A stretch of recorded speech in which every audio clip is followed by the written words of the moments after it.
What's going on, everybody? Patrick Ali, Hall Financial, with Live on Real Estate. Also going Facebook Live. Best darn 12 minutes in podcast history. Didn't open up with music today. And I'll tell you the reason why, because I'm super pumped about this. We got a lot of stuff to talk about. And my phone is, obviously streaming Facebook Live. So it's cool. We'll just open up with it. I'm really excited today. We obviously have Brendan and Andrew. I've talked about it on social with AP Real Estate Investing. How you guys doing? We're great, man. Fantastic. That's good. That's the second time. Happy to be here. Yeah. Reoccurring guest. Probably one of the best guests we've had. Wow. I'm going to say that. I mean, we've built a good relationship over the last few months that we've known each other since the last time we did our podcast, and I've had a good time. So tell me, how's everything going? I know that the house is complete, right? Yeah, second AP project is complete. I do want to say one thing before we really get started into the house. This is, once again, confirmed as a very different studio setup than what we put you through at the house. Because I believe at that time we were using our garden trough as the table, and then just fold-out chairs. Beverages were slightly different, but I'll make That's okay. adjustment. We have pop filters on our mics. You guys have a garden trough. It doesn't matter. Okay, it's still the best that I've ever been. It was cool. What I liked about it a lot too is I like the fact that I got to go into number one, your realm, learned about the home that you were building, took me around, did great work. A lot of family, a lot of people that you deployed their help with fixing the house up and stuff like that. And it's cool to see the ins and outs, because it gives us the advantage too in our industry to talk relevantly about that when we have a client that might be looking to build, might be looking to do renovations in their home, and how that. So take me through that process. I mean, we've talked about it a little bit before, but I really want you to take us through the process now that you're done of when you started. How do you start, that renovation, and what are you looking for when you go to purchase that property before you even get into it? Okay. The technical aspect, I'll let you handle. I'll take this one. I don't want you to. But the emotional one, I'll tell you right now. When you start, it's the high of like, oh my gosh, we just got our first flip project. Right. And everything is like so. You're so excited, so happy, so enthusiastic, and then you start to get everything lined up. Right. And you start writing some bigger checks. Yeah. And it starts to drain on you a little bit. And you're like, oh, this is expensive. And then you're there for 2 months or 3 months, and you're like, oh my gosh. And 3 months into it, we're best of friends, but you get at each other's throats a little bit, and then it's, oh my God, are we going to be able to complete this project? Money's running tight. Then you go on the market, you're like, oh, crossing your fingers. Then you get an offer, and you're like, all right, we need to do this again. Like it's the ultimate roller coaster of emotions. So that's one thing I'd say getting into it is you're going to go through a ton of emotions. As Ron Burgundy would say, I'm in a glass case of emotion. That's all it was. Wow. That's all it is. But the technical aspect, I'll let him handle. Yeah, I want to hear more about that part. I mean, going into it, obviously, you have a game plan. You kind of sit down before even making an offer on the place, and you say, okay, how much is it going to cost to fix this thing up? What can it sell for after it's all fixed up? And what do I think I can get it for? Right. So you crunch the numbers. You figure out if it makes sense in the first place. And then let's say once you get into the place, I mean, you got to work from that period up until closing on the place to set up your whole budget. Try to get a schedule and a scope of work in place to say, all right, we're going to start on this date. We want to finish by this date. So you have your timeline. You also have your budget. So it's really just kind of crunching all the numbers and getting a game plan together so that you can stay on schedule, on budget, and hopefully within the original scope of work. So, and how many times do you, through the process, do you have to reevaluate your budget and kind of say, we spent a little bit more money on appliances or this backsplash than we wanted? We have to, we're taking a hit now, but we have to make that up somewhere. So how did it take me through that process? So for me, and for us at least, I try to do it on a weekly basis to take assessment of where we stand, where the expenses are, and just kind of track where we are overall. That way we know, okay, we spent more here, maybe we can make up for it here later on. Yeah. That way as you go through the project, and like you said, you're writing these big checks, and all right, we didn't really budget this.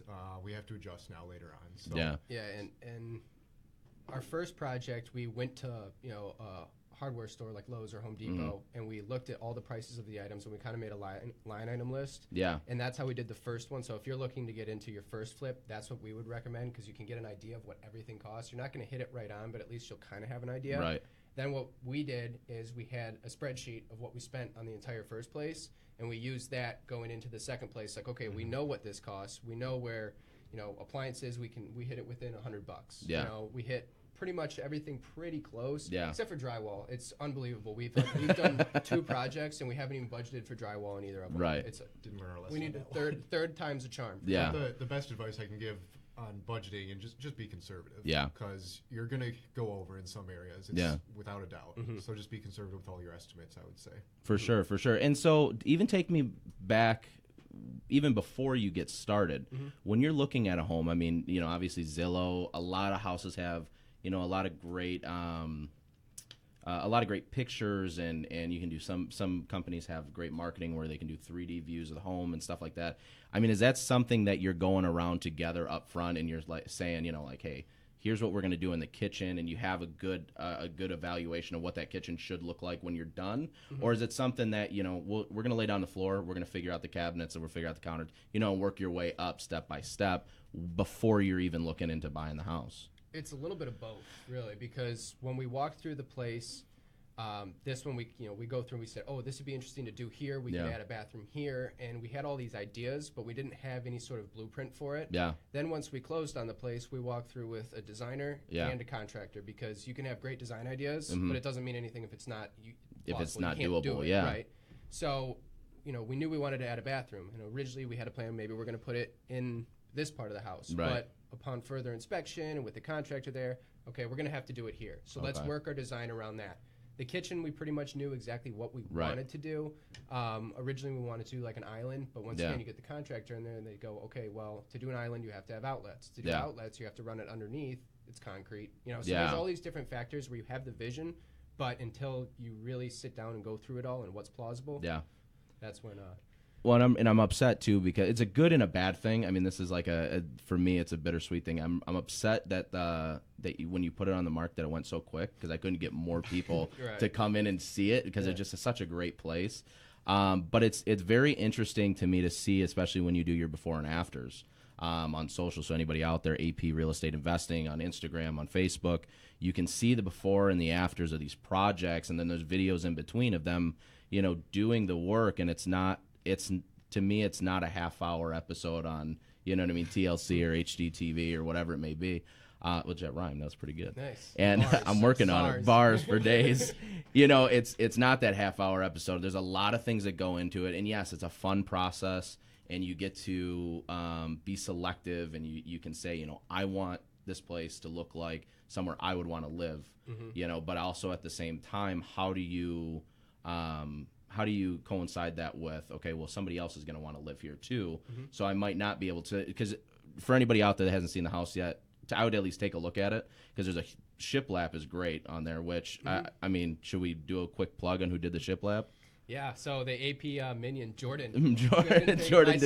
My sister, she was did the a one who great came up job with the design, and actually, you know, shiplap boards are very expensive at Lowe's. I think they're like $8 a board. Yeah. And what she did was she just measured out pieces of plywood. I think they're 1/4 inch thick. And then she had them cut to the dimension that she wanted, so 6 inches across the board. Yeah. She ran I think we did all the shiplap for like, I mean, it was like $60. That's not bad. It was so much cheaper than doing individual boards, which have been, I mean, it would have been a $500 project. That's awesome. So Jordan, where do you go with that mindset? Which awesome job to the AP minions. You know what I mean? That helped out along the way. But where do you go from there when you're taking a look at a room and you're like, okay, I want it to look like this, but I had to take a step back and say, okay, what is the general population going to want? Because I think at the end of the day, you know, you put so much work into a property, or especially this house, you know, you almost don't want people to want to change it. But you got to keep it very neutral, I feel like. Is that the case? Yeah, so Brendan and I are admittedly bad at design. We've tried on multiple occasions and failed. failed. Very bad. Yeah. We painted the living room 3 times. Really? Oh, we actually let our design team take care of most of that. But honestly, he and I even disagree on some things. If we have an idea for a room, I look at everything from a cost perspective. So I'm saying how can we get this done by spending as little amount of money as possible and making it appealing to the masses. Right. Whereas he looks at it and says, oh, we should do this because that'll be a great selling feature. You know, this will get people excited when they come through. So it's a good balance, and it's finding that neutral ground that is going to be appealing, but we're not going to go over on spending. Yeah. The most important thing is don't do something bold like a bathroom that's blue. Yeah. Because now you've immediately taken out potential buyers, because they're going to say, I don't want a blue bathroom. I don't want to paint this place. you want to do a neutral color that most people are going to walk through, and if they don't like the neutral color, it flows throughout the entire house, but if they don't like it, they gives can them change the opportunity. It gives them the chance to change it. That's awesome. I really like it. So take us now to your next step. Where's the next project? I mean, obviously I very much imagine you guys are very Patriot, New England Patriot-esque, where you're already looking at game film on the ride back. But, where's the next project? Are you guys looking in areas right now? Do you know what you want? Do you want to go bigger? Do you want to go smaller? Yeah. So Building tiny homes, maybe? Tiny homes. We're always looking to take the next step. I think next step for us probably would be to start scaling this. We're both working full-time jobs, so this is more of a side project at this point, but we do take it very seriously, and we want to get to the point where we can do it full-time. So we need to find ways to scale and sort of remove ourselves from the day-to-day, where we're not spending so much time personally at the house. We hire out a majority of the work, and we can start taking on multiple projects at a time. So Jordan's got more work to do. She's got a lot more work. Mom's got more work to do. Mom AP's got more work to do. Yeah, I mean, did killer landscaping. It looks very good. Yeah. So that's good though. That's awesome. So now with the next project, and I just want to kind of go into it a little bit of, do you select your location first, or are you just kind of looking for homes and you're like, you know what, wherever the wind takes me, wherever Zillow takes me or Realtor.com takes me, that's where we're gonna land. I mean, are you selective on the cities that you go? We're selective on the cities. We kind of looked at areas that we knew were hotbeds. Ferndale is starting to become overpriced. Right. It's a saturated market, so we knew people were going to start moving into the Hazel Park area. Yeah. And we caught that appreciation on this project. And we've spoken to a couple people, and kind of the majority of people say that's where you want to be. Right. So at first we were like all over the place, kind of looking, and then we narrowed it down. We did good on this project. Let's go back to the well and try to find another one in that area, because it is continually growing. And you find places, you said in the area, 80% of houses went at market or at listing price or over. Yeah. Oh, wow. So it's an area that's really getting some traction, some growth. And you can see it. You drive down the street, you see a couple new builds, you see people working on houses, So I think that's kind of the area we're going to focus on right now. Right. Until, we get burned on one. Well, an inside joke between us too. I mean, if you end up like me and go to the wrong house when you're when you're on your way there and get yelled at, the houses on the street are beautiful and the neighbors are great. So. Oh yeah, real great. They're very polite when you pull into their driveway. When you pull into their driveway, knock on their door and wait for them to just open the shades. It's cool. I mean, it is. I walked to the back door first though. Didn't realize, and then it is what it is. Yeah.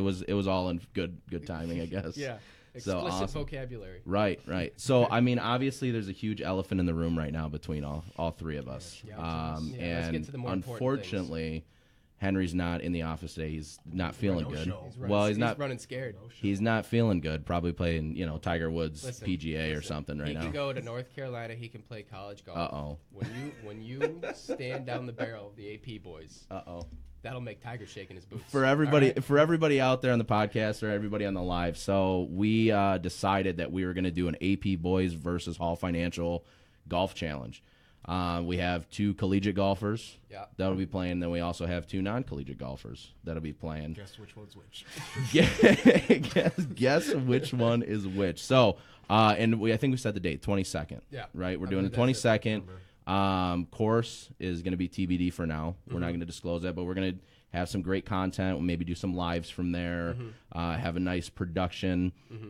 I just really want to make sure that, Hall Financial is, really, really broadcasted on there, because obviously we're going to win. Well, so that's where you're a little mistaken. Okay. First part is Hall Financial going to be broadcasted on there. Yes. That's a given. Okay. Correct. The winning part, I think, is where our opinions are going to be in a little bit of a difference. We need to figure out, by the way, how we're going to play this thing. Is it going to be a scramble or best ball? Because I got to get to training this guy. Yeah. Well, I need to train him immensely. Well, we're going to sit down. We'll talk. We'll talk more about it. We're not going to disclose that yet. So it'll be good. But there may be a belt. From what we understand, there may be a belt that's up for grabs. It's in discussion. And I may have made a mistake by saying that if you guys can get me to 400 likes, which I'm saying this on the podcast, so that might help me or help you anyway. If you get me to 400 likes, I have to play with wooden clubs. So let's do this. Everyone listening right now, Patrick Ali, the mortgage guy. Go like his page on Facebook. So this guy has to play with wooden clubs. We would hate to see him have to play with wooden clubs. Absolutely hate. Right. It would be a real shame. If everyone liked on his page, get it up to 400 wooden clubs. I mean, if anything, it's going going to make for some hilarious content watching him try to hit the old hickory stick. That's awesome. That's awesome. Well, hey, I appreciate both of you guys coming on. Obviously, we love having you around. It's all in good fun. We're going to win, but it's still okay. Okay. But thank you so much. For anybody out there looking into getting into house, property flipping, looking for content of how to get started, looking for tips, tricks, definitely go in and like AP Real Estate Investing on Facebook, on Instagram, your podcast as well. Keeping it real estate. Keeping it real estate. But other than that, we appreciate you coming on. Thank you. Both of you. Thank you so much. Appreciate it. And this was the best darn 15 minutes on podcast history in the world. Upset about this one. So that's good. We appreciate everybody coming out, and as always, until next time. Until next Bye-bye. time.